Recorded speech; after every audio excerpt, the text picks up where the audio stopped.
माफ कर दीजिए बेगम साहब।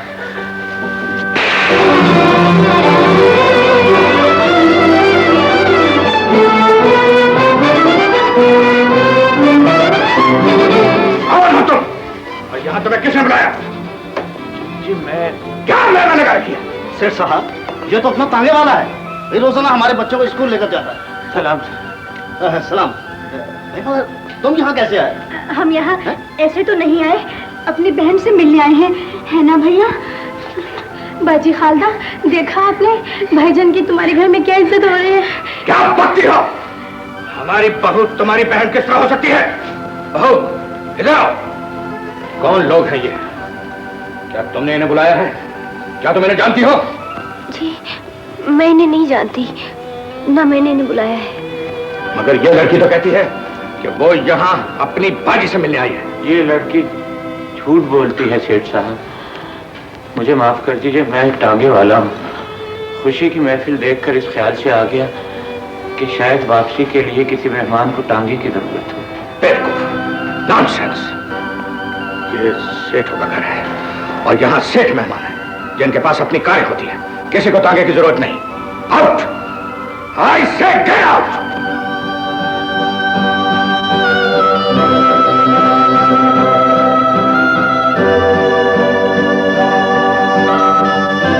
अजीम भाई,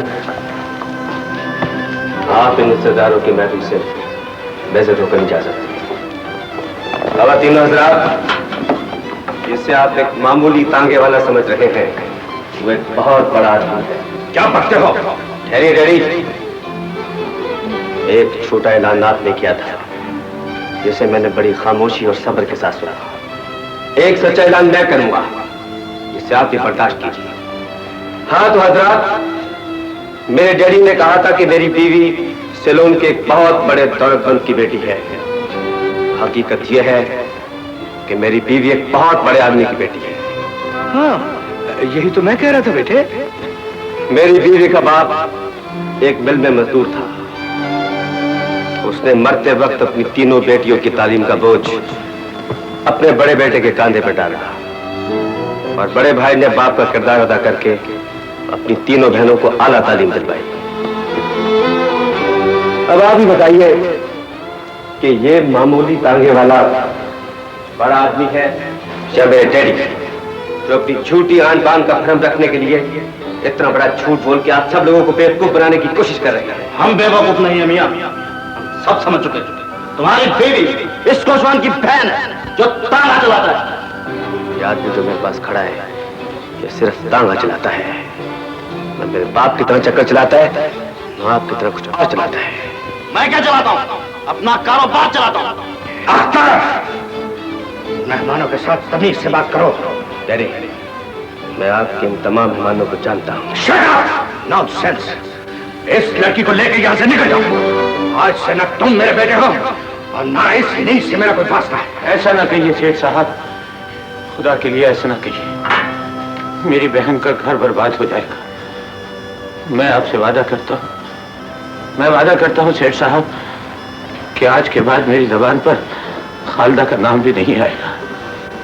मैं सारी दुनिया से यही कहूंगा कि मेरी सिर्फ दो बेटे, सिर्फ दो बेटे। क्या हम खालदा बाजी से अब कभी नहीं मिल सकेंगे? भैया, इस तरह तो मरने वाले भी नहीं भुलाए जाते। जिस तरह खालदा बाजी को मजबूर किया जा रहा है कि वो जीते जी हमें भूल जाए। मेरे जीते जी न खालदा आप लोगों को छोड़ सकती है और न मैं। अख्तर तुम? हाँ भैया, हमने डैडी का घर हमेशा हमेशा के लिए छोड़ दिया है। अख्तर, तुम अपने बाप का घर छोड़ सकते हो, लेकिन मेरी बहन ससुराल छोड़कर मैं क्या आ जाए, ये मैं बर्दाश्त नहीं कर सकता। खालदा बोलो, क्या तालीम यही सिखाती है कि मशरिकी लड़कियां जब चाहे ससुराल छोड़कर मैं के वापस आ जाए? चली जाओ, तुम्हारा इस घर से कोई ताल्लुक नहीं है। भैया, मैंने ससुराल का घर शौहर के हुक्म पर छोड़ा है। शौहर के हुक्म पर जो घर छोड़कर आई हो, भाई के इल्तिजा पर उस घर में वापस चली जाओ। भैया, जिस घर में आपकी इज्जत ना हो, बताइए उस घर में हम कैसे रह सकते हैं? अख्तर, मैंने तो बहन की खुशियों के लिए रिश्ता जोड़ा था। मुझे क्या मालूम था कि तकदीर मेरे साथ ये मजाक भी करेगी। भैया, अख्तर, खुदा के लिए वापस चले जाओ। मेरी इज्जत तो जब है कि मेरी बहन अपने ससुराल में रहे। भैया, आपके सब्र की कसम भाईजान, मैं उस वक्त तक उस घर में नहीं जाऊंगा जब तक मेरी बीवी को उस घर में बहू का दर्जा नहीं दिया जाता। वैसे आप अगर हमें इस घर में रखना नहीं चाहते तो हम किराए का घर ले लेते हैं। नहीं अख्तर, किराए का घर लेने की जरूरत नहीं है। अगर तकदीर को यही मंजूर है तो मैं इसी घर के किसी कमरे को खालदा का ससुराल समझ लूंगा। सफिया, आज तुम्हें दोनों कामों में से एक काम करना होगा। या तो ये अंगूठी अपनी उंगली में पहन लो, नहीं तो फिर ये छुरी अपनी माँ के कलेजे में उतार दो। खुदा के लिए अम्मी जान, मुझे इतने बड़े इम्तिहान में मत डालिए। ये मेरा आखिरी फैसला है। वो भी तो फैसला आप ही का था जिसे आज आप बदलना चाहती हैं।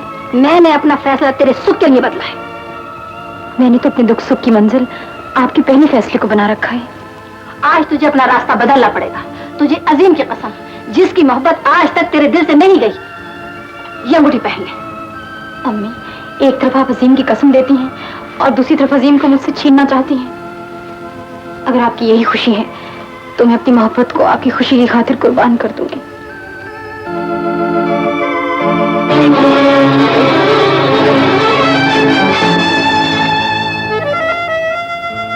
देख उस्ताद, सुबह से खड़े खड़े 10 रुपए के 5 जगड़ खा गए हम। अगर हर सवारी को इनकार ही करना था तो फिर टांगा घोड़ा ही नहीं जोतना था। अरे बाकी बहनें ससुराल जाकर भी आबाद ना हो तो भाई जीते जी मर जाते हैं। फिर भी उस्ताद, भाइयों को बहनों के दुख तो सीने से लगाकर ही जीना पड़े। अब देख उस्ताद, तेरे कंधों पे बड़ा बोझ बाकी है। अभी धंधा नहीं करेगा तो बोझ कैसे उतरेगा। चलो भाई चलो, 2-3 टांगे चाहिए बारात के लिए। बारात के लिए? हमें तू कहे तो जनाजे के साथ भी चले इस वक्त। चलो उस्ताद, खुदा के लिए चले, मानते चल। चलो भाई चलो। मेरा गाजी मत चल बे। अबे चल चल बे, सवारी मिली बड़ी लामुराद किस्म की।